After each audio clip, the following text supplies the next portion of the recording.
Well, we're so excited to have husband and wife Zach and Rachel King with us today. They met at Biola University and have competed on The Amazing Race. Zach creates sleight of hand magic videos for his social media followers and advertisements, and Rachel works with him, and they're both proud parents of 2 boys. They're passionate advocates of foster care and ending the current foster crisis. Please welcome with me Rachel and Zach King. Hi, guys. Hi. Hi. So I watch your videos all the time on YouTube. They're great. You have a huge following. One that's very funny because, I'm a pastor, and I think we should make fun of ourselves. Is this one? Can we show it real quick? Is it a sin to sleep in church? Yeah.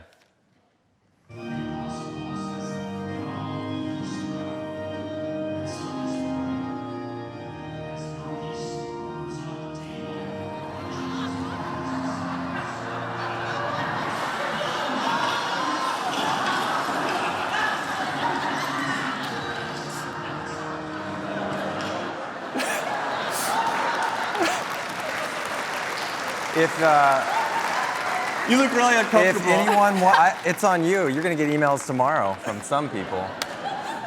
Most of your videos, they're like surreal sleight of hand videos. Like you'll put Coke bottles on your feet and fly around. Yeah, and digital illusions, magic. It's really we have cool. A lot of fun, yeah. You do a good job. And of course, I'm sure you went to Biola. You probably grew up in church, and I've probably been to your share of boring church services. Couple. Not this one. This one's lively. You guys are. This choir and band is legit. Awesome, thank you. Well, first, let me congratulate you guys because I think it's great that you're using your pretty big social media platform to promote something that's hugely important to a lot of us, and that is the foster care issue.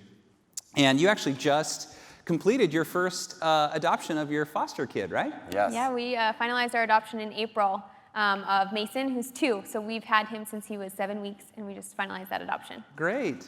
How did that go for you? I mean, you had, wasn't it like, didn't you also have a son around the same time? Yeah, it's funny. When you start doing foster care, all of a sudden you get pregnant, and that's a common thing that happens. Yeah, so we gave birth to Liam, or I gave birth to Liam last summer. So he just turned 1, and then Mason is a little over 2. So they're 2 and 1 right now? Yes. So you haven't slept in about 2 years? Right. Prayers here. Yeah. That's awesome. Well, we as a church, we're partnering with 0 by 2020, which is this, thing to help get rid of not get rid of foster kids, that sounds terrible, but to help the foster program, end the foster program and really bring, find homes for everyone. But, there might be people here that are watching and they're like, I just can't adopt a kid, or I can't foster a kid right now. What is something, there's people at churches all over, people here, something that people can do individually to help with this real crisis?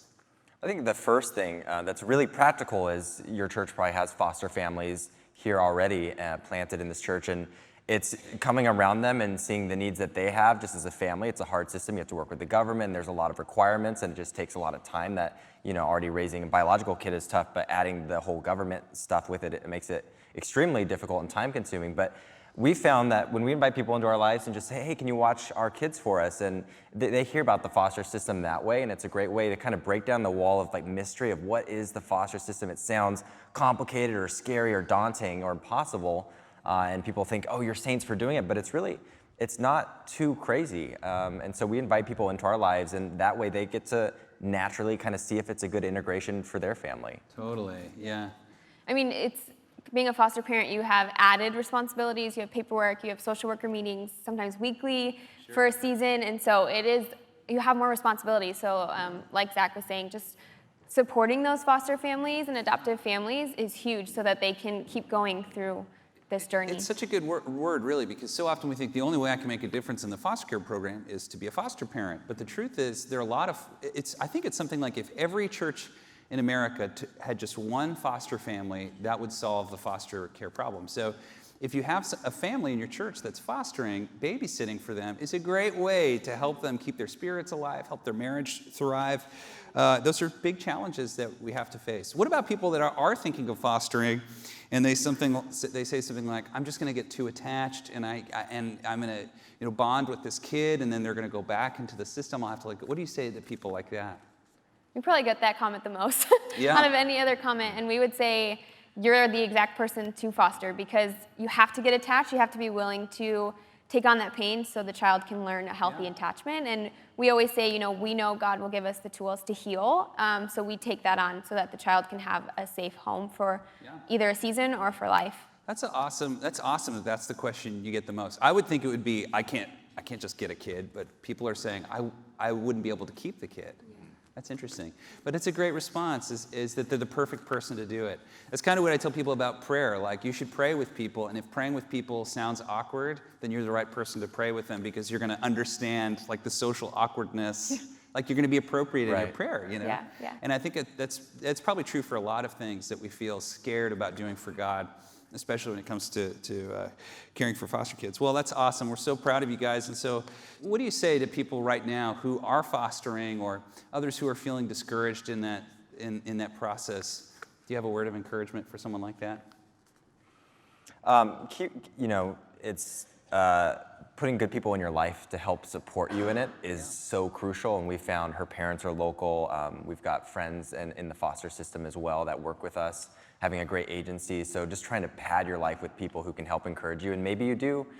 We've had friends who have gone through hard seasons of foster and need to take a season off and focus on their biological kids for a little bit, or figure out if it's the right timing. And so there's a lot of little nuances with different families. And I would say too, just remember that even if you don't see any fruit this side of eternity, God is working. And however long a child may be in your home, or even however long a child may be in the home of somebody that you support and care for, that is impacting that child for the rest of their life.